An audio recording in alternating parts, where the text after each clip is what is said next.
Hello students, I am Sakshi from KM School Jakhal, your physics teacher. जैसा कि हमने हमारा टॉपिक जो है फ्रिक्शन शुरू कर रखा था, उसमें हमने टाइप्स ऑफ फ्रिक्शन पढ़े थे पिछली वीडियो में। कौन कौन सा फ्रिक्शन पढ़ा था हमने पढ़ा था स्टैटिक फ्रिक्शन, जिसमें हमने लिमिटिंग फ्रिक्शन पढ़ा था, एडजस्टेबल फ्रिक्शन पढ़ा था। उसके बाद हम पिछली वीडियो में पढ़ के आए हैं angle of repose, angle of contact and angle of friction and friction, limit of friction कितनी होती है, फोर्स ऑफ फ्रिक्शन कितना है, इसके बारे में हम पढ़ के आए हैं। आज जो हम पढ़ेंगे सेकंड टाइप ऑफ फ्रिक्शन, जो कि हमारा क्या है, काइनेटिक फ्रिक्शन। काइनेटिक फ्रिक्शन कितने तरह का होता है? दो तरह का, sliding friction and rolling friction. Kinetic friction क्या होता है कि जब बॉडी मूव कर रही है और मूव करने के बाद बॉडी किस पे आए, रेस्ट पे आए, उस टाइम जो फ्रिक्शन लगता है वो कौन सा फ्रिक्शन होता है, काइनेटिक फ्रिक्शन। यानी जैसे देखो कार है, कार रोड पे मूव कर रही है, हम ब्रेक लगाते हैं, पहले कार किस में थी, मोशन में थी। अब जैसे ही हमने ब्रेक लगाया, ब्रेक लगाने से क्या हुआ, वो एकदम से कार क्या होगी, रुक गई, यानी वो किस में आ गई, रेस्ट पे आ गई। उस तरह के फ्रिक्शन को हम क्या बोलते हैं, काइनेटिक फ्रिक्शन। अब जो बॉडी स्टार्ट हो रही है, जब कार स्टार्ट हो रही है, अभी स्टार्ट की है, तब कौन सा फ्रिक्शन अप्लाई होता है, स्टार्ट होते टाइम उस पे कौन सा फ्रिक्शन आता है, स्टैटिक फ्रिक्शन। कौन सा फ्रिक्शन आएगा, स्टैटिक फ्रिक्शन। यानी बॉडी जब जस्ट मूव करने वाली होती है, उस टाइम जो फ्रिक्शन होता है वो कौन सा है, स्टैटिक फ्रिक्शन। और जब बॉडी मूव करते टाइम एकदम से हमने ब्रेक लगाया, ब्रेक लगने के बाद क्या होती है, स्टॉप होती है, आफ्टर मूविंग बॉडी स्टॉप होएगी, उस टाइम जो फ्रिक्शन होएगा, कौन सा फ्रिक्शन होएगा, काइनेटिक फ्रिक्शन। काइनेटिक फ्रिक्शन दो तरह का होता है, sliding friction and rolling friction. Sliding friction क्या है, देखो यहाँ पे ये वन बॉडी है, दूसरी बॉडी इस पे क्या कर रही है, स्लाइड कर रही है, ऐसे क्या कर रही है, स्लाइड कर रही है, उस टाइम जो फ्रिक्शन होता है कौन सा फ्रिक्शन है, स्लाइडिंग फ्रिक्शन। जैसे हम झूला भी झूलते हैं, झूले पे हम क्या करते हैं, स्लाइड करते हैं, उस टाइम क्या होता है, क्या हम एकदम फिसल जाते हैं, बीच बीच में से रुक भी जाते हैं, उस टाइम हम पे जो फ्रिक्शन लगता है कौन सा फ्रिक्शन होता है, स्लाइडिंग फ्रिक्शन। उसके बाद आता है हमारा कौन सा फ्रिक्शन है, रोलिंग फ्रिक्शन।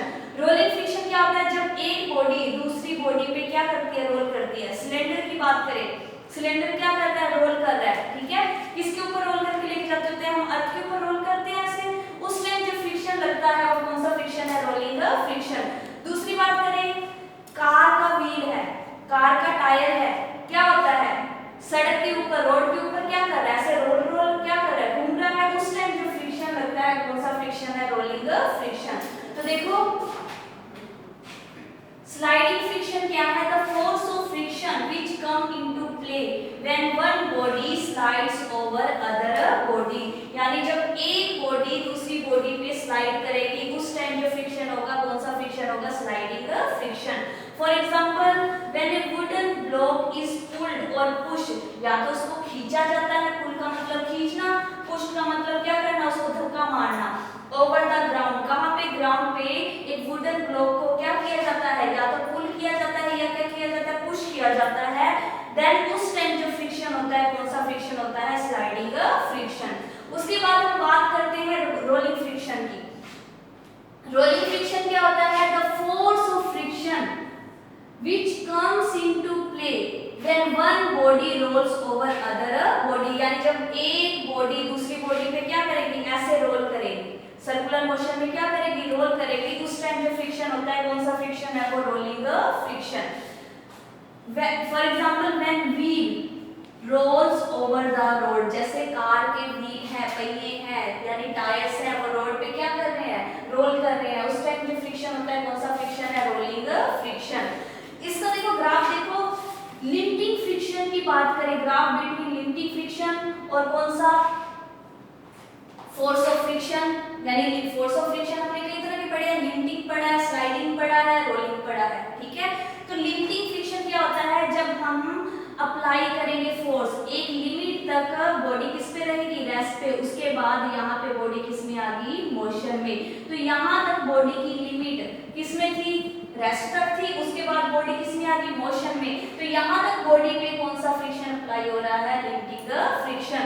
और लिमिटिंग फ्रिक्शन की जब मैक्सिमम वैल्यू आ जाती है स्टैटिक फ्रिक्शन की, लिमिटिंग फ्रिक्शन था maximum value of static friction. Static friction की कौन सी वैल्यू? Maximum value.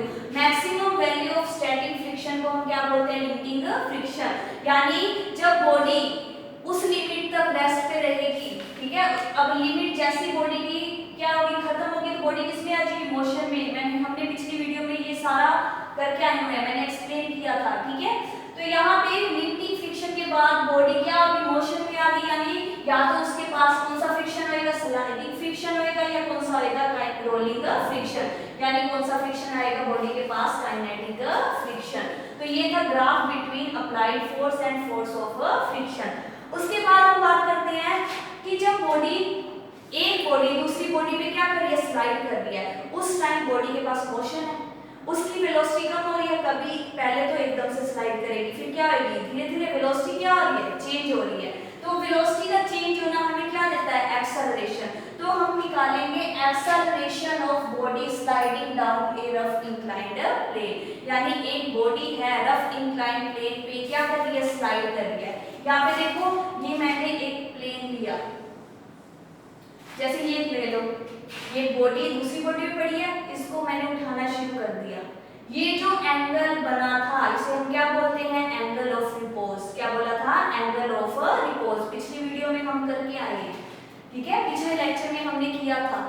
उसके बाद देखो, ये वन बॉडी है, इसके ऊपर सेकंड बॉडी क्या कर रही है? स्लाइड कर रही है। बॉडी का वेट कहाँ लग रहा है? डाउनवर्ड। वेट को दो कंपोनेंट में रिजॉल्व कर दिया, mg cos थीटा और mg sin थीटा। बॉडी का वेट नीचे है तो रिएक्शन कहाँ हो रहा है? अपवर्ड। अगर बॉडी आगे मूव कर रही है तो फोर्स ऑफ फ्रिक्शन उसके अपोजिट मूव करेगा, ठीक है, लगेगा। कहाँ लगेगा? अपोजिट डायरेक्शन में। अगर बॉडी इस डायरेक्शन में जा रही है तो फोर्स ऑफ फ्रिक्शन कहाँ लगेगा? उसके अपोजिट डायरेक्शन में। तो ये था, तो हमने क्या किया? एक बॉडी ली, इस बॉडी का मास कितना है? m है। वेट कहाँ लग रहा है? डाउनवर्ड लग रहा है, ठीक है। Weight of body is equal to mg which act vertically downward. Reaction कहाँ हो रहा है? अपवर्ड। और फोर्स ऑफ फ्रिक्शन जो है which oppose the motion of a body, जो बॉडी की मोशन को क्या करेगा? अपोज करेगा, ठीक है। वो कितना है? Force of friction F।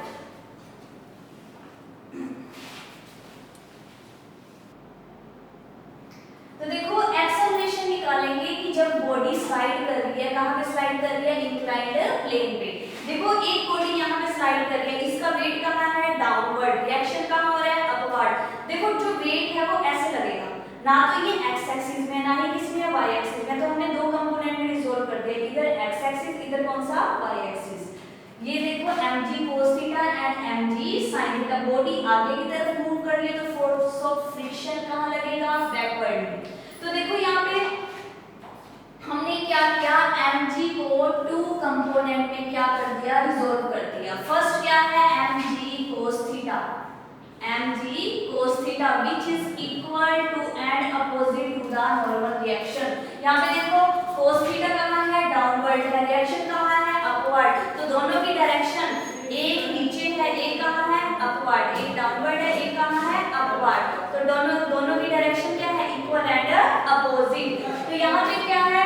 जो mg cos थीटा है और जो नॉर्मल रिएक्शन है वो क्या है? These are equal and opposite. तो mg cos थीटा किसके इक्वल आ गया? r के। उसके बाद बात करते हैं mg sin थीटा की। यहाँ पे देखो, sin थीटा कहाँ आ रहा है? आगे की तरफ। फोर्स ऑफ फ्रिक्शन कहाँ लग रहा है? पीछे की तरफ। sin थीटा आगे की तरफ है, फोर्स ऑफ फ्रिक्शन कहाँ है? बैकवर्ड। अगर sin theta, mg sin theta ज्यादा होगा, यानी बॉडी का वेट ज्यादा होगा, तो बॉडी कहाँ स्लाइड करेगी? नीचे की तरफ। अगर फोर्स ऑफ फ्रिक्शन ज्यादा होगा तो बॉडी स्लाइड नहीं करेगी। लेकिन हम यहाँ पे क्या निकालना चाहते हैं? एक्सेलरेशन।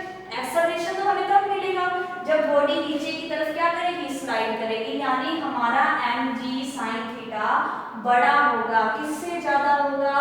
फोर्स ऑफ फ्रिक्शन से। तो यहाँ पे हमने ले लिया इफ mg sin थीटा कहाँ एक्ट कर रहा है? डाउनवर्ड, ठीक है।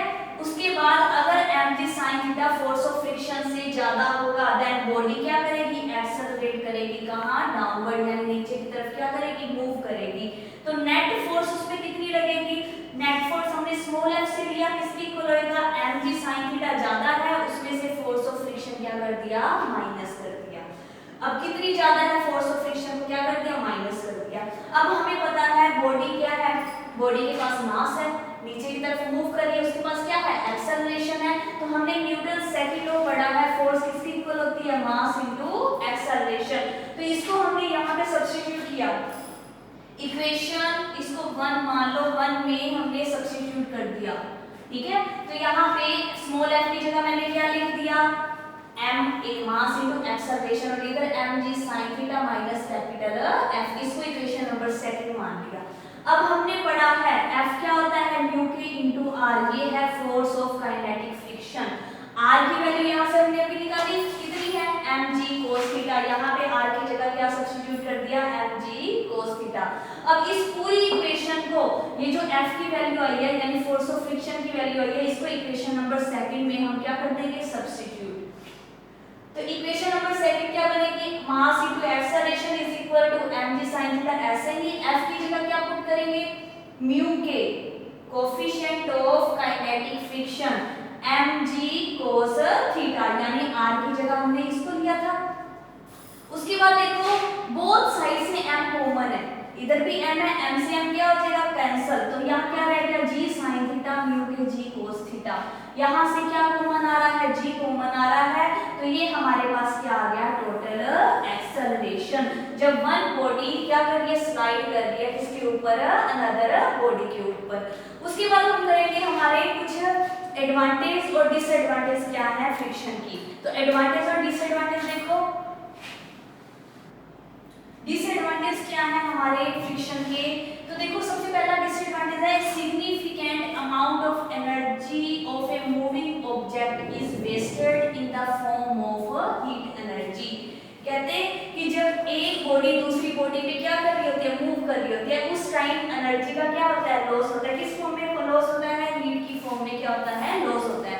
हम देखते हैं कि जब हम साइकिल भी चला रहे हैं या लगा लो बाइक चल रही है, बाइक क्या नीचे क्या हो जाती है, गर्म हो जाता है सिलेंसर, वो किसके कारण होता है, फ्रिक्शन के कारण। यानी किस रूप में प्रोड्यूस होती है, एनर्जी हीट के रूप में क्या होती है, वेस्ट होती है। उसके बाद क्या है, the force of friction restrict करता है स्पीड ऑफ मूविंग ऑब्जेक्ट। यानी क्या है, जो फोर्स ऑफ फ्रिक्शन है वो मूविंग ऑब्जेक्ट की मोशन को क्या कर रहा है, रोकने की क्या करता है, कोशिश करता है। Third one is the efficiency of machine is decrease, यानी बार-बार फ्रिक्शन हो रहा है तो बार-बार फ्रिक्शन होने से एफिशिएंसी क्या हो जाती है, कम। जैसे मान लो किसी मशीन ने 1 आवर तक चलना 1 ईयर तक काम कर सकती है, लेकिन फ्रिक्शन उसमें ज्यादा हो रहा है तो उसने काम कितना किया, 6 मंथ काम किया, ठीक है, सही से। बाकी वो क्या कर रही है, रुक-रुक के चल रही है, मतलब उसकी एफिशिएंसी क्या होगी, डिक्रीज होगी। समटाइम हम देखते हैं कि मशीन में क्या हो जाती है, बर्न हो जाती है, आग लग जाती है, किसके कारण, फ्रिक्शन के कारण। उसके बाद इसी पे ही एडवांटेज डिसएडवांटेज के साथ साथ उसकी कुछ एडवांटेज भी है। एडवांटेज क्या है, फ्रिक्शन हमें हेल्प करता है क्या करने में, मूव करने में। मैं बोर्ड पे लिख रही हूँ, किसके साथ लिख रही हूँ, मार्कर के साथ लिख रही हूँ, तो कौन हेल्प कर रहा है मुझे, फ्रिक्शन। पेन पेपर पे हम लिखते हैं पेन के साथ, तब भी कौन हेल्प करता है, हमें फ्रिक्शन हेल्प करता है क्या करने में, राइट करने में। उसके बाद the force of friction between tip of pen and, अभी बताया मैंने आपको। उसके बाद है moving belt remain on a rim, यानी व्हील हम देखते हैं, व्हील पे बेल्ट क्या करते हैं, मूव करती है, वो भी किसके कारण करती है, फ्रिक्शन के कारण, ठीक है। फ्रिक्शन हमें मूव करवाने में भी क्या करता है, हेल्प करता है। तो ये थी एडवांटेज और डिसएडवांटेज। उसके बाद है कि हम फ्रिक्शन को कम कैसे कर सकते हैं। तो फ्रिक्शन को कम करने के कुछ मेथड है। फर्स्ट तो ये हो गया कि हम क्या है, ग्रीस का यूज करके, ग्रीस से क्या हो जाएगा, चिकना सरफेस हो जाता है, चिकनाहट हो जाती है, उस कारण भी हम फ्रिक्शन को क्या कर सकते हैं, कम कर सकते हैं। दूसरा हम कम कर सकते हैं लुब्रिकेंट का यूज करके, लुब्रिकेंट्स ऑयल्स का, लुब्रिकेंट ऑयल का यूज करते हैं हम मशीनों में। क्या होता है, हमारी जो बाइक है, बाइक में हम क्या करते हैं, एक बार जाम हो जाता है कोई व्हील या टायर कुछ भी फंक्शन, ठीक है, हम क्या करते हैं उसमें मैकेनिक के पास जाते हैं, वो क्या डालते हैं उसमें, लुब्रिकेंट ऑयल। हम खुद भी घर में क्या करते हैं, हमारा जो लॉक भी खराब हो जाए तो हम उसमें क्या करते हैं, ऑयल डालते हैं। तो ये सारे ऑयल वगैरह क्या काम करते हैं, फ्रिक्शन को कम करने की कोशिश करते हैं। उसके बाद क्या है, स्लाइडिंग फ्रिक्शन को चेंज कर दो किसने, रोलिंग फ्रिक्शन।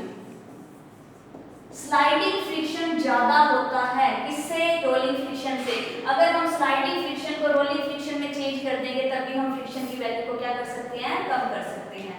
अब हम जो हमारा नेक्स्ट टॉपिक है वो हम करेंगे कि हमारे पास फ्रिक्शन है, अब हम करेंगे सर्कुलर मोशन के बारे में थोड़ी सी बात। सर्कुलर मोशन में क्या होता है कि दो तरह की फोर्स लगती है, एक तो सेंट्रीपिटल फोर्स और दूसरी कौन सी है, सेंट्रीफ्यूगल फोर्स। ये दोनों फोर्स बॉडी को क्या करने में, सर्कल में रोटेट करवाने में क्या करवाती है, करती है, हेल्प करती है। तो नेक्स्ट जो लेक्चर है हम उसमें हम करेंगे centripetal force and centrifugal force. Thank you.